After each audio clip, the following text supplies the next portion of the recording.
The world has Hitler, everything is history, but to hypothesize the fascist boss was killed in World War I. Contrary to the end of the story many people talked about, is the world still going the same way as it used to? One story tells that on September 28, 1818, Adolf Hitler, then the lowest-level soldier, was wounded and discovered by British soldier Henry Tenday, who was about to be awarded the Victoria Cross Medal for acts of courage in the village of Marcoux in France. Instead of shooting the enemy dead, Tenday spared Hitler for pitying the German limping soldier. Although historians claim the story was made up of Hitler himself, it raises the question: how different would human history be if British soldiers shot Hitler that day? Alternatively, has World War II happened or not?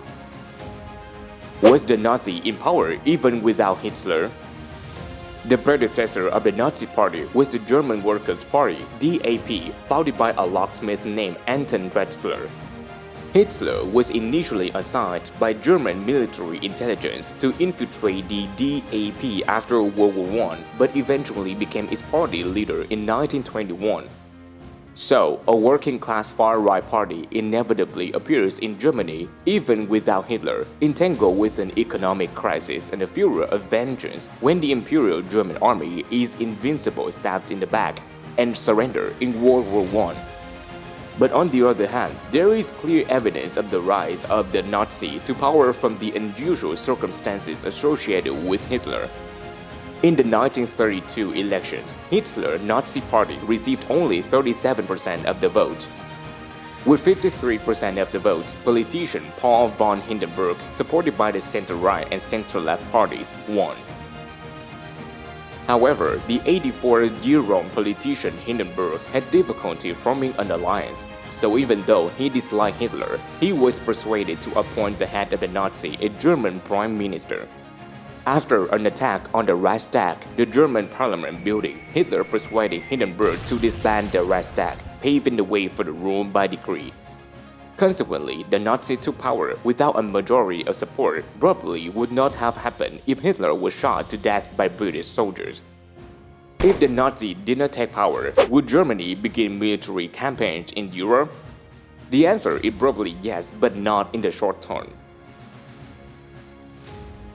Some argue that Germany was treated poorly to the Treaty of Versailles, although Germany only paid 1/8 of war indemnities before the rest were exempt in 1932, and many high-ranking figures welcomed Hitler, focused on rebuilding Germany's military strength. The military, in particular, believes that Germany deserves to regain its status as a great power and favors a more militaristic and authoritarian society. The early 1920s, a time before Hitler took power, technicians in the German army secretly developed tanks, warships, warplanes, despite the restrictions in the Treaty of Versailles. However, the senior Wehrmacht, the Nazi army, argued that Hitler's wars were full of instability, and some even attempted to coup against Hitler.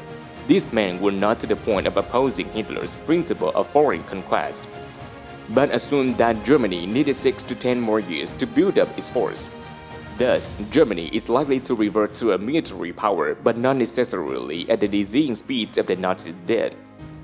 A Germany without Nazi Germany could still turn to militarism.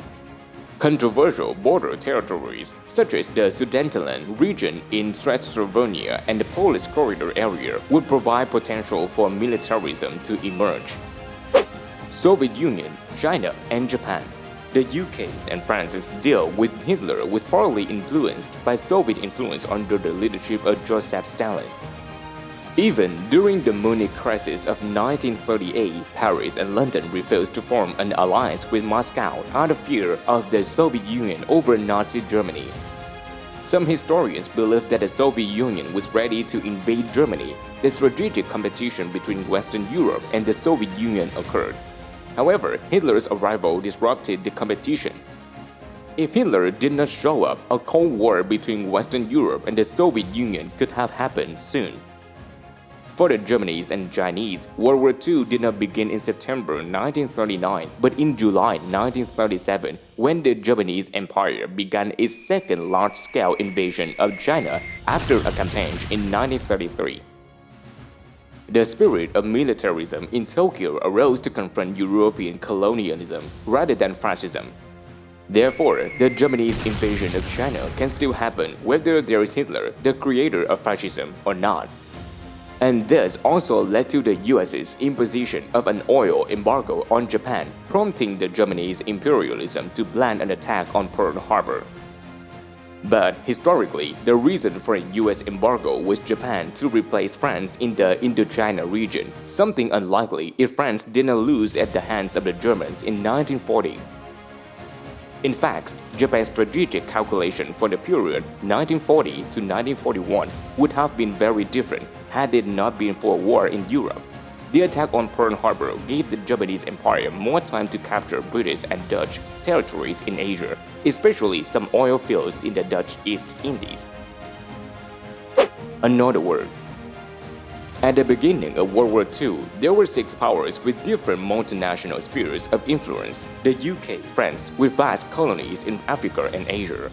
Germany is dominant in Central Europe. Japan controls the Asia-Pacific region. Soviet Union with influence in part of Europe and Central Asia. And the US has colonies in Latin America and the Philippines. World War II ended to destroy the mighty and powerful dream of Germany and Japan. The UK and France are only their own shadows, even on the winning side. The Soviet Union and the United States both emerged as formidable military powers with footholds in Europe and Asia. From this dramatic change in the global order, many alliances and treaties in the world came into being such as the United Nations, the North Atlantic Treaty Organization, the Warsaw Pact. Without World War II, many world-changing technologies such as chemical weapons, rockets, nuclear bombs would be developed at different times and locations than the current record. Civil rights movements or independence claims will also have different turning points. If Hitler was shot to death at the time of World War I, these fascist genocide theories would not have been implemented, nor would the massacres of millions of Jews and other minorities occurred. The world would still be bound and undergo major conflicts, taking place at different times and places, but mainly aimed at resolving the familiar tension between colonialism and national independence, between nationalism and internationalism. Thank you for watching.